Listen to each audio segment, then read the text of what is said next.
민수기 11장에서는 이스라엘 백성들이 모세와 하나님을 원망했던 사건과 또 그로 인해서 백성들이 받은 징벌에 대해서 다루었습니다.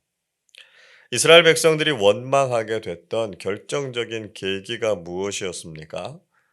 민수기 11장 4절은 이렇게 말씀하지요. 그들 중에 섞여 사는 다른 인종들이 탐욕을 품음에 이스라엘 자손도 다시 울며 이르되 누가 우리에게 고기를 주어 먹게 하랴 말씀하고 있습니다. 출애굽을 할 당시에 이스라엘 백성들과 함께 이방 잡족들이 같이 나왔는데요. 그들이 불평과 원망을 퍼뜨렸다라고 하는 것이죠. 그래서 이스라엘 백성들도 역시 동조해서 같이 하나님을 원망하게 됐습니다. 우리는 믿음의 사람들과 함께 교제하고 거룩한 공동체를 지키는 것이 정말 중요하다라고 하는 것을 깨달아야 합니다. 결국 이스라엘 백성들은 그들의 탐욕 때문에 하나님의 징벌을 받았고요. 기브롯 핫다와 탐욕의 무덤에 장사되는 비극을 경험하게 됐습니다. 자, 그런데 이번에는 지도자들, 특히 이 미리암과 아론이 모세의 리더십에 도전한 것 때문에 모세가 다시 어려움을 겪었던 사건이 있었습니다. 1절을 보십시오. 모세가 구스 여자를 취하였더니 그 구스 여자를 취하였으므로 미리암과 아론이 모세를 비방하니라 말씀하고 있습니다. 모세가 구스 여자, 즉 에티오피아 여자와 결혼한 것 때문에 미리암과 아론이 모세를 비난했습니다. 자, 이것은 일반적으로 두 가지 관점에서 설명하고 있습니다. 하나는 모세의 아내였던 십보라를 구스 여자라고 봤다라고 하는 것이죠. 그리고 다른 하나는 십보라가 죽고 난 이후에 모세가 재혼을 하게 됐는데요. 그때 에티오피아 여자와 결혼을 했다라고 하는 견해가 있습니다. 자, 두 번째 견해대로라면 모세의 결혼이 지도자로서 바람직하지 않았다라고 하는 것을 볼 수 있죠. 미리암을 아론보다 지금 앞에 두고 있는 것은 아마도 주도적으로 비난했던 사람이 미리암이었다라고 하는 것을 보여주고 있습니다. 자, 그런데 이런 비난이 절대로 정당하지 않았다라고 하는 것을 알 수 있습니다. 2절을 보십시오.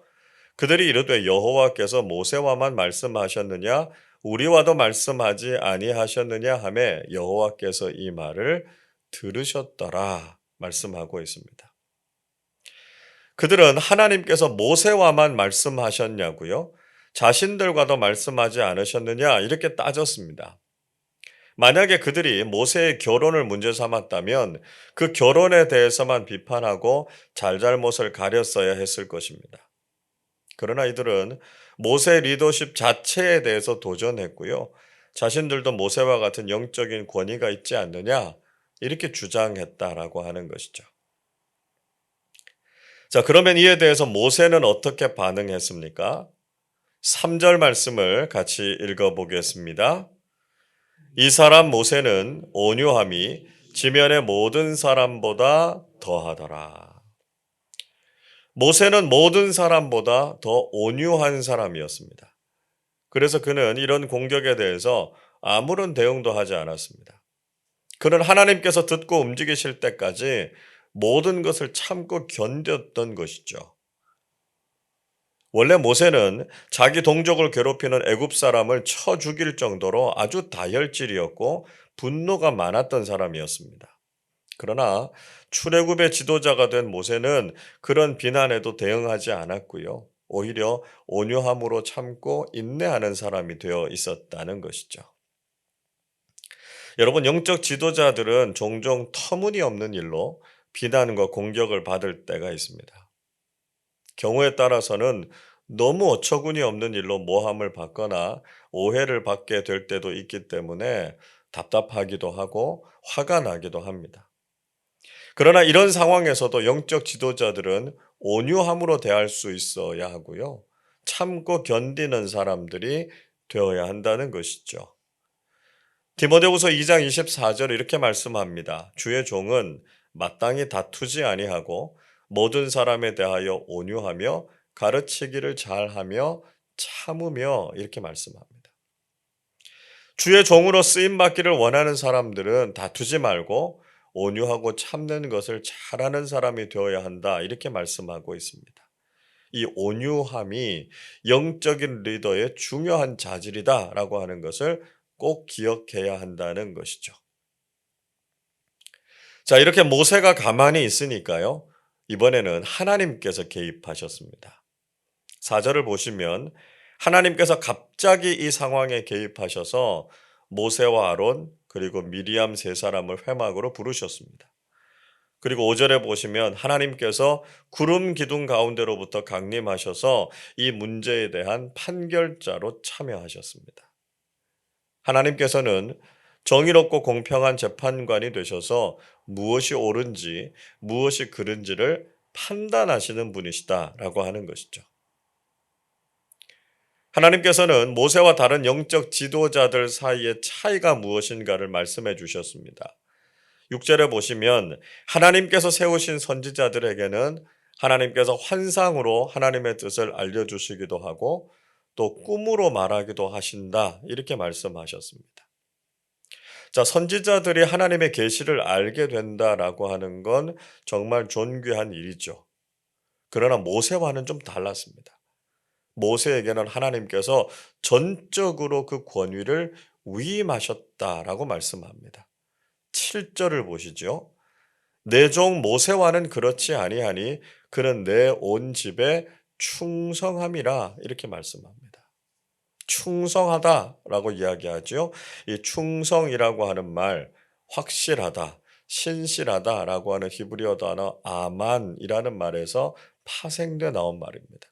여기서부터 우리가 하는 아멘이라는 말이 나오지 않았습니까? 확실하다, 믿음직하다 그런 뜻입니다. 하나님께서는 이스라엘을 모세에게 믿고 완전히 맡기셨다는 것이죠. 즉 하나님께서 영적 권위를 완전히 위임한 사람이 바로 모세였다라고 하는 것입니다. 그런데 하나님께서는 그런 모세를 왜 비방하느냐 이렇게 책망하셨습니다. 8절을 보십시오. 그 말은 내가 대면하여 명백히 말하고 은밀한 말로 하지 아니하며 그는 또 여호와의 형상을 보거늘 너희가 어찌하여 내 종 모세 비방하기를 두려워하지 아니하느냐 말씀하고 있습니다. 하나님께서는 모세와 대면해서 직접 말씀하셨다는 거죠. 꿈이나 환상과 같은 비밀한 방법으로 말씀하지 않으셨습니다. 이렇게 직접 하나님을 뵙고 하나님의 말씀을 듣는 이 모세의 영적 권위를 인정하지 않고 그를 비방하는 것을 왜 두려워하지 않느냐 이렇게 말씀하셨습니다. 여러분, 우리는 리더십의 도전을 받을 때 어떻게 해야 하는가라고 하는 것을 깨닫게 됩니다. 우리는 이런 위기 속에서 인간적으로 분노하거나 대응해서는 안 된다는 것이죠. 하나님께서 개입하시기까지 온유함으로 인내할 수 있어야 한다는 것입니다. 그러면 하나님께서 모든 것을 선하게 판단하실 것입니다. 또한 우리는 함부로 영적 지도자들을 비난하거나 공격해서도 안 된다는 것이죠. 물론 영적 지도자들이 인간적으로 연약함을 가지고 있거나 때로는 실수를 할 수도 있습니다. 그러나 하나님께서 세워주신 권위이고요. 그를 향해서 책망하시는 분도 하나님이시다라고 하는 거죠. 그래서 우리는 영적 지도자들의 권위를 인정할 줄 알아야 하고요. 영적 지도자를 비난하거나 공격하는 것이 아니라 그를 위해서 기도해야 된다라고 하는 것이죠. 결국 이 일 때문에 미리암은 나병에 걸리게 됐습니다. 11절에 보시면 아론도 그제서야 자신이 어리석은 일을 했다, 잘못을 깨닫고 회개했습니다. 이 상황에서 모세가 했던 행동은 또 한 번 영적 지도자의 모습이 어떠해야 하는지에 대해서 우리에게 교훈을 주고 있습니다. 13절이 이렇게 말씀합니다. 모세가 여호와께 부르짖어 이르되 하나님이여 원하건대 그를 고쳐 주옵소서. 모세는 자신의 누이를 하나님께서 치료해 주시도록 간절하게 부르짖으면서 기도했습니다. 이런 모세의 행동은 또 하나 깊은 깨달음을 주고 있습니다. 모세는 자신을 향해서 공격했던 사람들을 향해서도 진심으로 그들을 용서했고요. 그들을 위해서 기도하는 지도자였습니다. 간혹 자신에게 도전하다가 하나님의 심판을 받는 것을 보고 그거 보라고 잘 됐다 이렇게 통쾌해하는 사람들도 있을 것입니다. 인간적으로는 속이 시원하다 이렇게 생각될 수도 있겠죠. 그러나 온유한 영적 지도자들은 다른 모습을 보여야 된다는 것입니다. 비록 자신을 힘들게 하는 사람들일지라도 정말 그 사람을 위해서 안타까운 마음으로 중보적인 기도를 할 수 있을 때 우리는 성숙한 지도자들이 될 수 있다는 것입니다. 여러분, 우리가 주님과 교회를 섬기는 삶을 살려고 할 때 늘 좋은 일만 있는 것은 아닙니다. 때로 교회의 리더가 되어서 섬길 때는 전혀 뜻하지 않게 사람들로부터 시기와 미움을 받게 되기도 하고요. 비난과 공격을 당하게 될 때도 있습니다. 이런 일들 때문에 시험에 들어서 리더로 섬기기를 포기한다면 우리는 영적으로 성장하고 성숙하게 될 수 있는 기회를 잃게 됩니다. 우리가 때로 이런 일들을 경험할지라도 모세처럼 온유하고 성숙한 지도자들로 살아가실 수 있기를 바랍니다. 우리를 공격하고 비난하는 사람들을 향해서 인간적으로 대응하거나 분노할 것이 아니라 기도하면서 묵묵히 견디고 인내하는 사람들이 되시기를 바랍니다. 그러면 하나님께서 모든 일을 선하고 공의롭게 판단하셔서 우리의 영적 권위를 인정해 주시고 우리를 높여 주실 것입니다. 또 반대하는 사람들까지도 품고 기도할 수 있는 성숙한 리더십을 가지시기를 바랍니다. 그를 통해서 더 많은 사람들을 바른 길로 이끌어가는 성숙하고 좋은 영적 리더가 되실 수 있을 것입니다. 모세처럼 온유하고 겸손한 믿음의 사람들로 사셔서 하나님께 더욱 귀하게 쓰임받는 좋은 일꾼들이 다 되시기를 주님의 이름으로 축원합니다. 기도하겠습니다. 선하시고 공의로우신 하나님 아버지, 악하고 불의한 세상 속에서도 하나님의 뜻과 다스리심을 구하면서 살게 해주시니 감사드립니다. 때로는 모세처럼 우리가 교회와 주님을 섬길 때 오해하거나 비난하는 사람들을 만나게 될 때도 있습니다. 이런 일로 시험에 들지 않게 하시고 온유함과 겸손함으로 인내하게 하시고 모든 일을 판단하시고 바로잡아 주실 하나님만 기대하면서 묵묵히 믿음의 길을 걸어가는 우리 모두 되게 하여 주옵소서.